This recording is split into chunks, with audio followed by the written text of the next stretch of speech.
say this from the bottom of my heart. It is an honor to be here and get to have these conversations and share this information with you guys. I try to make our time not painful or excruciating. I want us to enjoy the process of learning and this information, just as I've enjoyed over the past 20 years diving into the research and the practice and applying it to the people that my patients and my clients, and helping them not just deal but heal. And and I'll say that every time, that is really what I want for you or your family or your children or our communities, and create sovereignty. That's really what I want. And I promise not to waste your time here. Everything that I talk about, I have really dove into and practiced on my kids and myself and my family and my patients. And so these are things that I know can help us move the needle. And every week I learn more, and I always want to share more and more with you.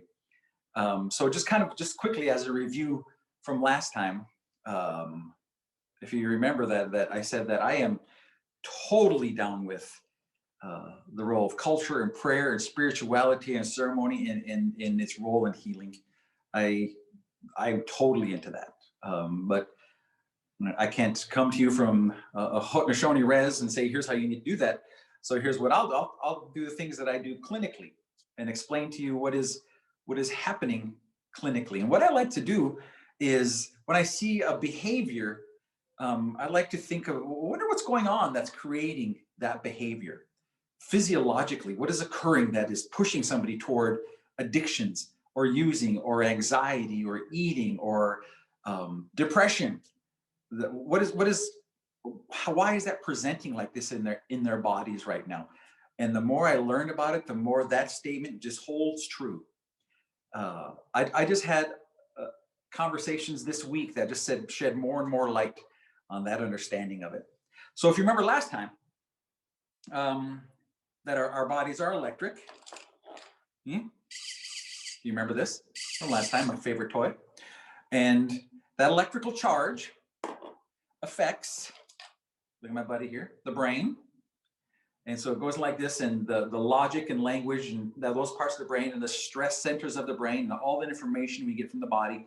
And we label those things anger or stress or happiness or anxiety, depending on our history. So it goes through all those filters. And if they're pretty uncomfortable, then it may push us toward ways of dealing with this discomfort outside of our bodies by maybe drinking or hitting or smoking or using. And what it boiled down to was this discomfort, this charge that sits in me that I don't know what to do with, and I don't have the internal tools to do something with it. And so we turn toward external tools. So as we took a lap around the brain last time, we kind of said, well, here's all the functions of it. Here's what it looks like. And so today I want to start out taking a second lap. And we'll add overwhelm to the brain and how it affects things. And then what it looks like. And then what can we do about it? Now, every time we get to talk, we'll kind of say, well, here's some of the physiology of it, and here's what we can do about it, and here's physiology, and here's what we can do about it. That's when we start really moving the needle for ourselves and for our families and for our community. So on our second lap of the brain. So if you remember doing the hand thing like this? Okay, so here's the hand thing like this. So this is basically your brain. This is Siegel's hand model. So it's basically like this. So remember, it was like this, okay? And so it's cut down the middle, and there's a bundle in the middle that helps the two sides of the brain talk to each other. And it has all these functions. And remember, there's a quadrillion connections in the brain. A quadrillion connections in the brain. That's a lot. So these are going to be broad strokes. But I think it's important for us to learn this stuff, because this, along with the vagus nerve, as we're going to talk about later, contributes to everything that we call stress or trauma. Hear me say this. Trauma occurs in an event, can occur in an event, but remember, the event is over. The trauma is in me. I'll say that again because this is important for us to know. The event is over, but the trauma is in me. So let's, if you remember from last time, let's just pare that down. Even if I came to my office, and let's say I got beat up on the sidewalk coming into my office today. That event is over. The event itself is over. I'm sitting in my office. And maybe I'll get beat up on the sidewalk again when I leave. But that hasn't happened, and the previous one is over. But I'm sitting in my office like this. So the event itself is over, but the trauma is stored in me, taking laps. And we call that overwhelming. We call that trauma. And let's say I can't control it. And it feels worse. My heart's pounding, and I'm tight, and I'm tingly, and I can't breathe. And I don't have the things, I haven't practiced the things internally to get a hold of that. But maybe it's having a drink is going to make that calm down a little bit. So if having one drink helps it calm down a little bit, what if I had 2? What if I had 10? So what I start doing, because of the trauma that is over but is stored in me, I try to find something outside myself to address it. So what we want to do is recognize the event is over, it's in me, so what can I do about it to become sovereign again? To become whole, to become complete, to become well. That's where we are. So let's take a second lap. Before I even take a second lap, did I talk to you last week about zebras, Annie? Do you remember me mentioning zebras? Okay, so the zebra, here's what I think is really cool about what we learn about from the animal kingdom is they don't live with trauma. They get rid of it. Because in the animal kingdom, they can't live with PTSD, for crying out loud. So I'll just briefly, if I mentioned this last week, I'll just go through this briefly. A zebra is being attacked in the outback, and the lion has a hold of it. It has 3 options: fight, flight, or freeze. And fight or flight are off the table because it's already in the lion's mouth. So its last option is freeze, to shut down. And as it shuts down, the body goes in protection mode. So that zebra can't feel pain, numbs out, doesn't feel anything that's occurring. And it's the part of its brain that controls that just says, I'm going to protect you. I'm going to do you a solid, man. I'm going to shut you down. So the zebra looks like a dead zebra. But that lion, being, you know how egotistical lions are, he says, I don't eat dead stuff. I eat live stuff. I eat things that are fighting in my mouth. So he lets go. Now listen to this now. This is amazing.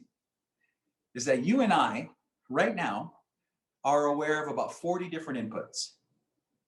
You're aware of the sound of my voice, if you're hungry, if you're thirsty, what you're seeing, if you have to go to the bathroom, you're aware of 40 different things. The survival parts of our brain right now are aware of millions of different inputs.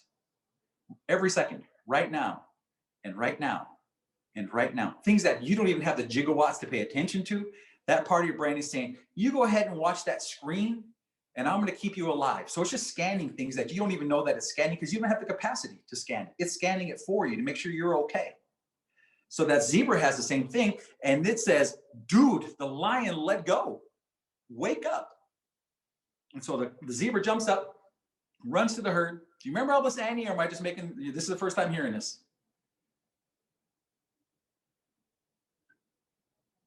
Or do you remember, or you forget quite a bit of stuff too, like me? I do. It's all new to us. Okay, I'll keep diving in. Okay. Groundhog Day.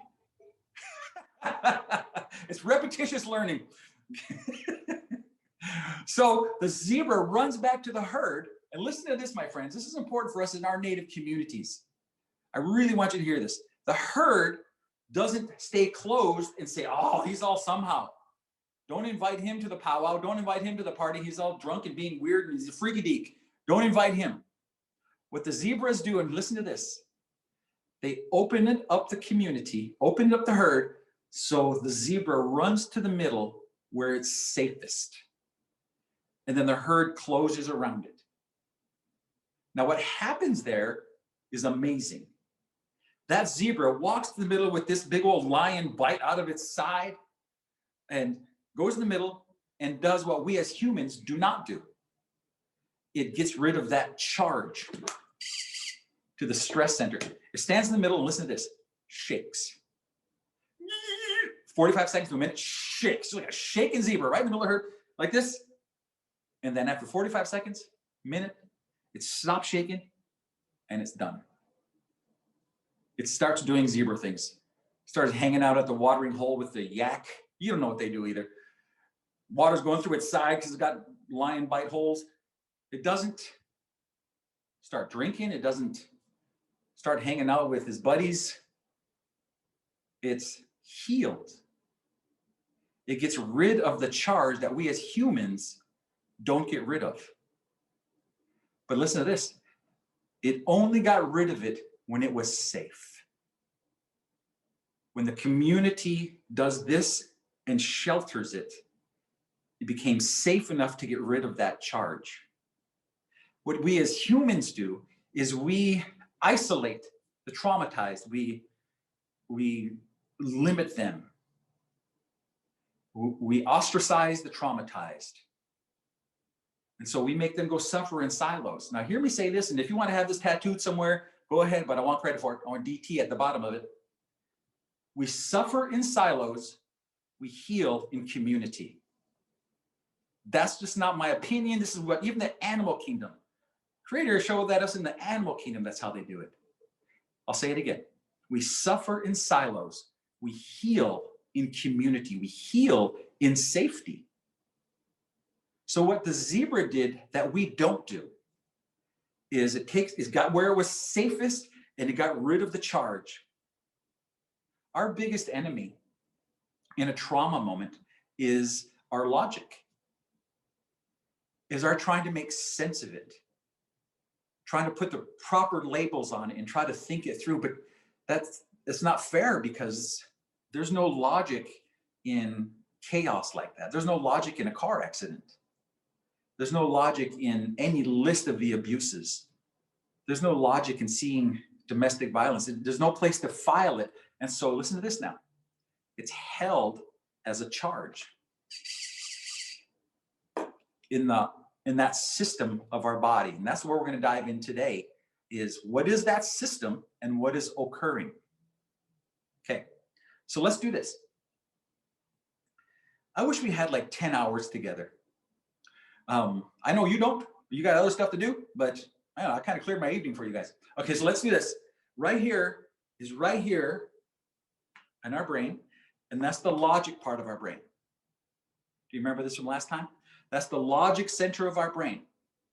And so there's things that we have now that we didn't have even probably 15 years ago, 20 years ago, that measure the thickness of this gray stuff on the brain.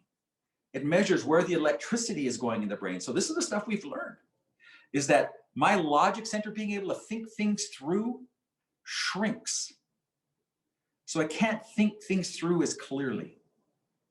I don't make as good of decisions. I don't understand cause and effect as well. So it just looked like I'm making all sorts of bad decisions in my life. And you would say, man, if they just made better decisions, their life would be so much easier. Oh yeah, that's true. But they struggle with that. And we know why. And then right underneath this eye, remember that's the empathy center, where it helps me know that I make you feel certain ways and you help me feel certain ways and it helps me feel things myself. Shrinks. And you've probably heard people say, I don't know how to feel. Or I don't know how that feels, or I don't know how you feel. That's that part of the brain, and the traumatized brain shrinks in that area. So these folks may feel like they're less connected. Right here, Brokaw's region, where I form my words, and right here where I can comprehend words, shrink, and I get less firing there.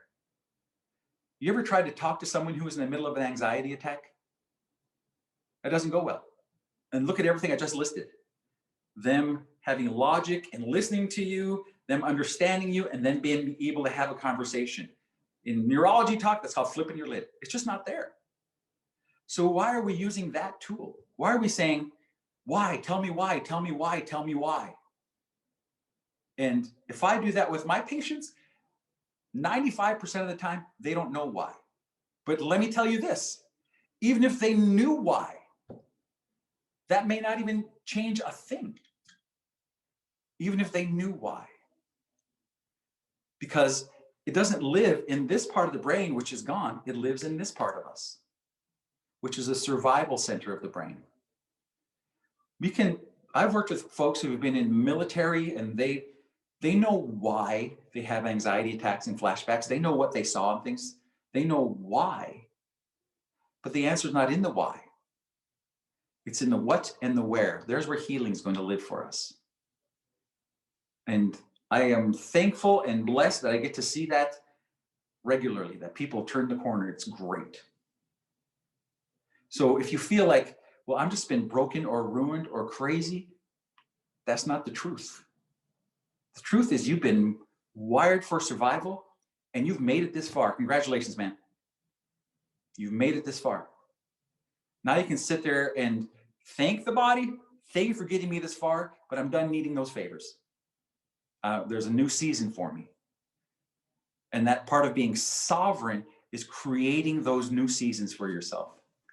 And by the time we get done talking over our series, I'm going to dump everything I can possibly think of and know on you, because I want you to have that. I want you to have that. Let's keep going. All right. Let's pop that open. Well, let me even pause for a second. I might have said this last time. 99% of the kids that come in that the parents say, can you diagnose them with ADHD? 99% of them were delayed in speech. And look where speech lives. That's gone. So that little brain in that child's been stressed for quite a while if they're delayed in speech.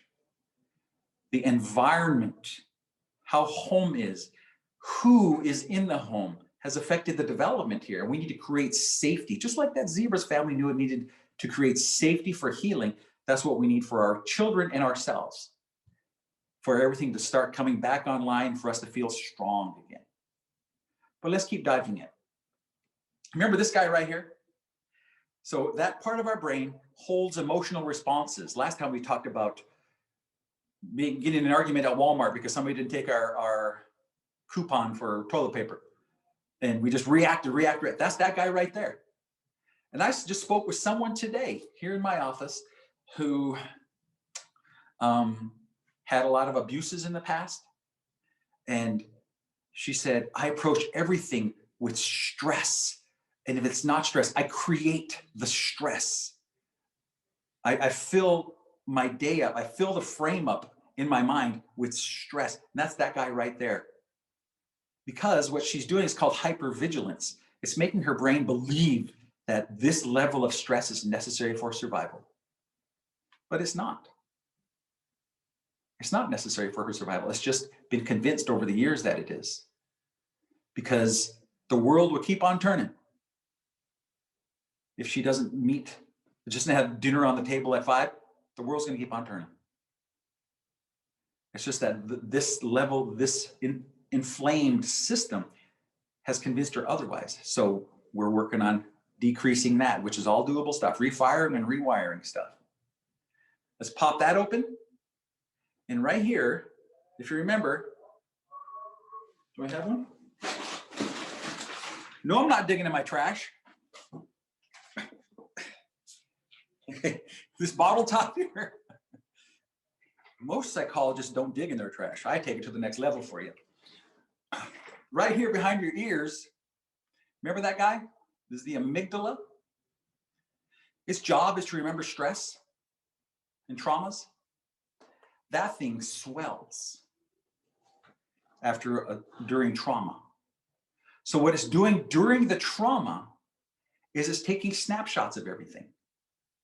Let's say a thing I hear too often is kids seeing mom and dad fight.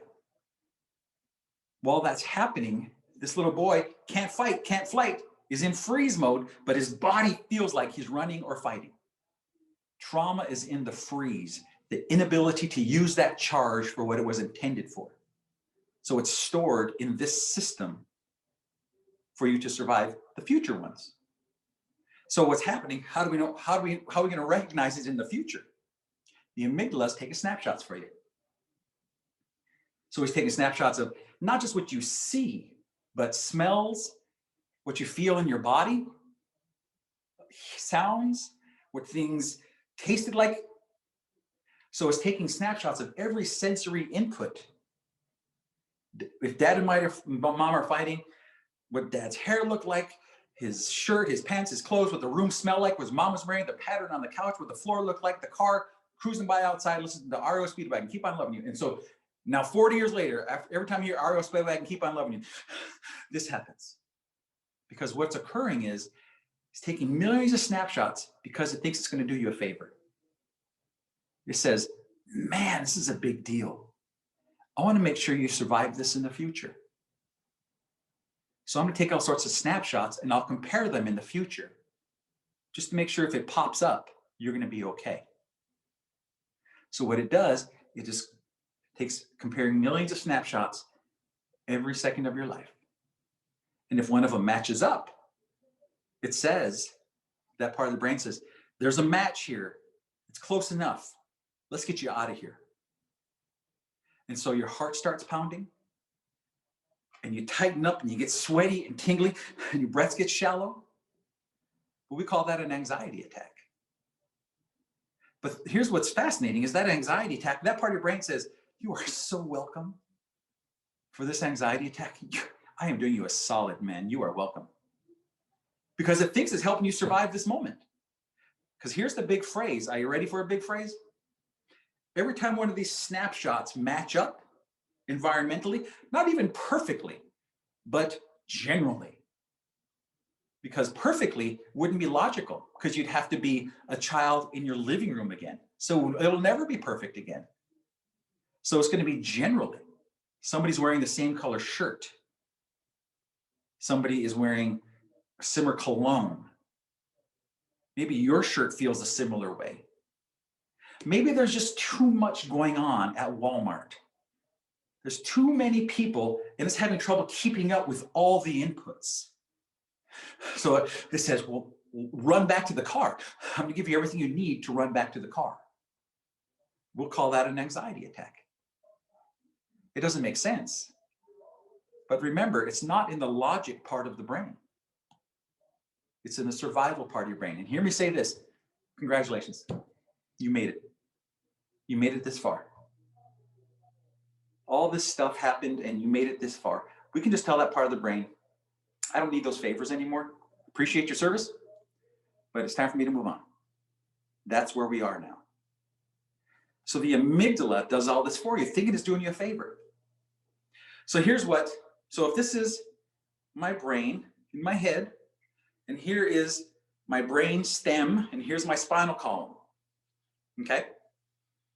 My spinal column gets all this information, sends it up my brain stem here, my spinal column, to my thalamus. So there's a little part here that tells everything here what's going on down here. And this is your filter, it's your gatekeeper. So if your heart's beating fast, it goes up to the gatekeeper. And if you have a healthy gatekeeper, it sends up to this logic part of your brain. And it says, oh, everything's all good. We're watching Todd County Middle School win another basketball game, go blue. Okay, that's what it's saying. And then you think, okay, yeah, okay. Because that's the logic part of it. But if we've had a lot of traumas and my heart's pounding and I'm like this, the gatekeeper says, doesn't send it to my logic, it sends it to my survival. Now, pay attention to this now. Think about how many times you or folks you know get angry instead of excited. Or when they're uncomfortable, hot, uncomfortable, their bodies, they get angry or they get in fights. They get this information from the body, and if they've had a lot of traumas, this guy just sends everything to this part of the brain. and everything feels more stressful and they create more chaos. That's the person that I talked to today. She's getting all this information from her body and she's labeling it as stress and overwhelm, overwhelm, overwhelm. So our conversation was, what are you labeling overwhelm? What are you labeling stress? Not why. I'm less concerned about the why than I am the what and the where. She says, well, I get a tightness right here in my chest. Now there's what we're up against. We don't want that thing to snowball, so we have tools to take care of that. But her job is to recognize when it's happening, when it starts, before it becomes anxiety or anger, which is all tool development, which is all doable, and we will get there. I just want you to know there's good horizons for us. Let's keep moving forward. So if you remember this part of your brain right here, right in the middle, where's my buddy? Right here. The hippocampus. And what that is long-term memory storage. So long-term memory. If you remember last time, something has to be over to qualify as a memory, right? Like right now we're in the middle of a conversation. We're 35 and 40 minutes into a conversation and it's not over yet. So it's not even a memory yet. It's still happening. Not until we finish does it happen. Has it happened and it qualifies for memory. So what happens is, to qualify for memory, an event starts, an event occurs, and an event ends. That's what the hippocampus does. You remember that? Now, what trauma does, introducing this overwhelm, the event starts, the event occurs, and then it doesn't do the third stamp. So the event never ends. It's perpetual. It's ongoing. It's ongoing. And it's not going on in memory. They aren't bringing that member of thought into current thought, remembering. They are reliving it. The body feels like it's happening over and over and over again. And the heart's pounding and it's happening over and over and over again. They're reliving the experience in their body over and over and over again because the hippocampus has not been updated. It's not current. It thinks it's still happening. So one of the things that I get to do before COVID, I'd go to the school here on the res, like on Monday mornings, and the principal would ask me to come and I get to meet with the kids, and all in the gym. And I'd have them all sit on the floor and they do the Ganonyo, the traditional prayer, and sing happy birthday to whoever his birthday was that week. And they'd ask me to talk. The principal would ask me to talk. So I would have the kids push their feet hard into the floor. And just so you know, that's a super simple tool. Uncrossing your legs and putting both your feet hard into the floor. For whatever reason, that changes this midbrain function. It takes the electrical charge off of there. That simple act changes that, because you want to send a message to the brain that you aren't flying away. You've heard the phrases, I was beside myself, or I was out of my head. Those come from somewhere. And it's actually when there's all that crackling in the midbrain starts, you feel out of your body. And so for whatever reason, pushing your feet hard on the floor and feeling solid actually sends a message to that brain, oh, you're not flying away, you're right here in this room. So all the other kids have them push their feet hard on the floor, have them move around back and forth, and I'll say, you're solid, man. You're solid in this room, and I'll give them the date and the time, and it's Monday morning, and we are happy you're here, and I'm glad you're here. And all the teachers standing around here, their job is to teach you and to keep you safe and protected. And I'll have them breathe things down. I'll say, let's just do nothing for a second. The breathing we talked about last week, have it breathe it down, and just to be present in this room. And I'm talking more about presence here in a second, because that is critical. Not every kid. And I'll say something like, some weekends are awesome, man. Sometimes they're fun and it's good to play with your friends. Sometimes there's things that happen at home that are kind of hard. But that time is over, and you're in this room now. And we're here to keep you safe and to help you learn. And then I'll have them push your feet in the floor, and I have them breathe that down and do nothing for a second. And let the stress part of the brain relax and the calming part of the brain enact by doing that. Such a simple tool. It's an internal tool for an internal event. But let's keep going. And then we'll do another tool by the time we're done. There's a part of the brain right here called the medial, or is it lateral, prefrontal part of the brain. And what it does is it keeps track of time. Like, I've been talking for, feels like around 40 minutes or so. Seems like I'm in that range. It didn't feel like 12 hours. It didn't feel like 10 seconds. It felt like around 40 minminutes. For you, it felt like 12 hours. For me, it felt like 40 minutes. And that part of your brain keeps track of that. And I mentioned the premedial to you guys last time, but I think we need to have the whole brain as a unit. So what it does is, when it's working against us, it keeps trying to push us back into where the trauma occurred. It messes with our time orientation, or it pushes us forward. What if, what if, what if, what if? And so we're never fully in the present. We're never fully right here. And remember, right here is where healing is occurring. Right here is where life occurs. Because that event is over, and this is all hypothetical. So really what we have right now is a full sensory experience.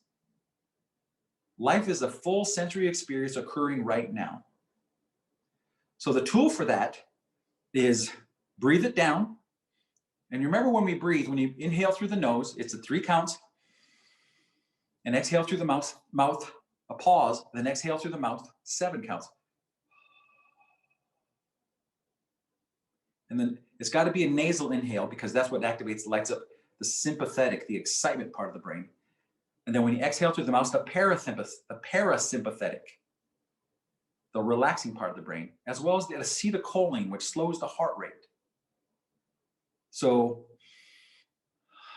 then when you're doing that, before you do that, look around the room, 5 things you see, 4 things you hear, 4 things you can feel, 3 things you can hear, 2 things you can smell, and 1 thing that you can taste. So I have a coffee here. Hold on. Oh, I already drank it. Okay. 5 things you can see, 4 things you can feel rather, 3 things you can hear, 2 things you can smell, and 1 thing you can taste. Why those things? Those are all your senses. And the present is a sensory experience. And what is creeping up on you is the past or the future. We want to make sure that we're doing the present. So in the present, practice it right now. You can say it out loud if you want. I can't see you or hear you. This is just me talking to myself in my office. It's a weird experience for the past 10 months. Just list 5 things you can see right now wherever you are. So I can see my phone, my wallet, my cup, and my 2 toys. 4 things you can feel right now. So I can feel my shirt on my arms, my chair, my glasses, I feel them, and my foot on that little bar going across my desk right there. 3 things you can hear right now. So I could hear the fan, I hear the sound of my voice, and I hear cars going by. 2 things that you can smell. I kind of have a smell-less office, but I have my coffee cup. And I got this little Christmas smelling thing right here. Oh, good one, Annie. And 1 thing you can taste, which is always the last drip of coffee. Now, breathe in, H, heart rate variability, breathe. Slow the game down. Breathe in 3 counts. Pause and exhale. Do it again. Inhale, 3. Pause. Exhale. Now do nothing for a second. Now listen to my voice. If you have trouble and your mind's still going to the past or to the future, right now when you inhale through your nose, I want you to focus on how cool it feels in the back of your neck, in the back of your throat. Put all your attention on that. Feel how good that feels as the air hits the back of your throat. In through the nose, pause. Slow the game down. Slow the game down. Become present in this room because the past isn't occurring right now and the future is all hypothetical. What we have is right now. So find that peace in this moment. Find that peace in this moment. That is literally all we have. I don't have a minute from now, I have right now. So how am I going to be right now? Let's do a couple more things. Oh my goodness. I did 2 slides today, Annie. That's just how it goes. I'll do the 4 C's. I'll make sure I do this here. You're wise beyond your understanding. Yeah, and you know, I never know what I'm going to say. So, so I'll do the 4 C's of trauma work. You know, I'll wait for that for next thing. I want to make sure we get the tools of being present and the breathing. Those 2 tools right there can go so far.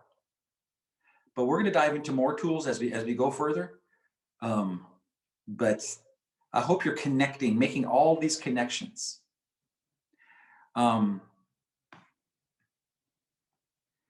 Just to kind of finish our brain segment. Remember, there's a quadrillion. That's 4 trillion, quadrillion connections in the brain. And it starts with, at about 5 days after conception, 500,000 cells, brain cells, per minute just start popping up. 500,000 cells. And you know, traditionally, where we talked about the mother, making sure the pregnant mother was calm and safe and in a good environment, that's how things were traditionally. There was a lot of indigenous knowledge in that, because the baby experiences everything the mother experiences. So if the mother's stressed, the baby's stressed. If the mother's at peace, the baby's at peace, and the things start to function the way they should function. But the stressed baby in utero can change a lot of things. So 500,000 cells per minute of just the brain starting to fire up. Now listen to this. That's 8,000 cells per second. Imagine that. Boom, 8,000 cells. Boom, 8,000 cells. Boom, 8,000 cells. So all these cells need to talk to each other. They need to become you. And so almost 2 million connections. These cells start talking to each other. Almost 2 million cells connections per second for 9 months. Think about that. Let that blow your mind, how Creator put us together. Man, that blows my mind. 2 million connections in the brain for every second for 9 months. And even at that pace, the brain is only about 17% done developing when it comes into the world. But let's back up a step, and this is important. What the mother experiences, the baby experiences. So if the mother is stressed, dad's out partying, she's working double shifts, poverty, there's a lot of stress on the mother. Her cortisol levels are spiked, her adrenal gland is spiked, maybe she's getting higher blood sugars, those kind of things. That affects the baby. Then the baby's cortisol levels are spiked and the baby is stressed out. And when the baby is stressed out, it's that prenatal trauma it doesn't take much, is the head size is a little bit smaller, the brain weight is smaller, their limbs are shorter. They may be inconsolable, they constantly cry, or they never cry, they're shut down. So part of the healing in our community is getting involved as early as possible and having the mothers, the pregnant mothers, being safe and cared for and watched over, because that trickles out generationally. So even at that rate, the brain is only 17% done developing at birth, which means that it's a social organ. It learns how the world works in your arms, or in front of the TV, or while watching you on Facebook, or on your phone, or in the back seat of your car. It's just figuring, the brain is firing and wiring and saying, well, how's the world? How is the world? How is the world? Is there sobriety? Is there solidness? Is there consistency? Who is this person, and are they here for my best interest? And this doesn't happen logically, because the brain's only 17% done developing. It happens in the survival centers of the brain. So if we want to wring this out generationally, at birth, we need to nurture our children to bring them along in good ways. And we can still help them recover through safety and being present and sober and with them. We can still help them recover later on, but to set up our job easy, make our job easier, we want to make sure that they're safe and that we're solid when they come into the world, so their brain can fire and wire nicely.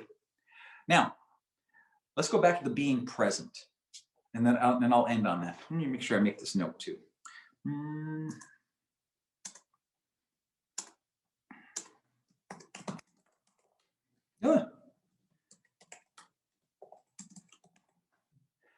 So they had moms, and moms is the main deal, for better or worse. Mom is the main deal. As much as I love my 3 little chocolate kids sitting at home right now, their mother is their main source of safety. That's just how we're put together. So men play a role, a very positive, prominent role when we step up to that. The combination is awesome for the child, awesome for the child's brain, and awesome for the child's development. But when we are in the room but not present, that can be hard for the child's brain, the baby's brain, because we'll say, well, I'm with my baby all the time, but you're not with them, you're in the room with them. If you're on your phone, if you're on the computer, and they're just sitting on the floor, it's that their brain actually behaves in a stressful manner. The stress parts of their brain light up. If you look at them for a second and give them attention and attend to them, that stress part of the brain calms down. Because just like the zebra, they're looking for safety and connection. And it's not a coincidence that in the digital age, ADHD has skyrocketed, because the brains of children are stressed. So being present, having conversations, looking them in the eye, because what our child is looking for is my thought valid? Is what I'm saying right now part of the world, part of a normal part of the world? And when you say, oh yeah, when you look at them and say, oh yeah, that's cool, that you must have tried really hard on that, or something like that, their brain says, got it, this is valid, this is a good thought. If there's no feedback, the child brain tries to just fill in the gaps on its own. And that can lead to a lot of stress, which looks like ADHD or behavior problems. And it really boils down to lack of connection. So if we want these classes to ring out generationally, I love that it's my responsibility. When I give a talk like this, I want to go home and hug on my kids and then play with them and play basketball with them. That's what I want. And I challenge us as Native community to do that. But make sure that you're okay and that you're safe and that you're solid, and use these tools to take care of yourself first. And then your kids will benefit from that as well. We'll keep diving in, more and more and more and more. As long as you show up, I'll keep showing up, and we'll keep diving in more and more and more and more.